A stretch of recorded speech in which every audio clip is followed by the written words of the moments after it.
আল্লাহ যেন ডাক দিয়ে বলে, বান্দা তুমি জানো আমি তোমার কেমন রব?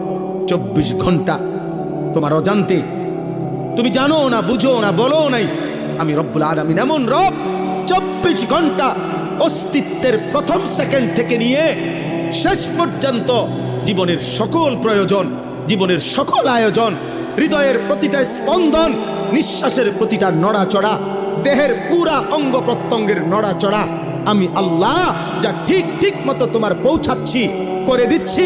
গোটা কায়নাত আমি তোমার জন্য বারবার একবার আলো দিয়ে সাজাই, একবার অন্ধকার দিয়ে সাজাই, একবার রাত বানাই, একবার দিন বানাই, একবার সকাল বানাই, একবার দুপুর বানাই, সপ্তাহ বদলাই, মাস বদলাই, দিন বদলাই, শরীর বদলাই, স্বাস্থ্য বদলাই। চিলা ছোট্ট বাচ্চা বানাইলাম শক্তিমান যুবক, আবার বানাইলাম বৃদ্ধ, চিলা দুর্বল বানাইলাম সবল, চিলা অসুস্থ বানাইলাম সুস্থ, চিলা গরিব বানাইলাম ধনী।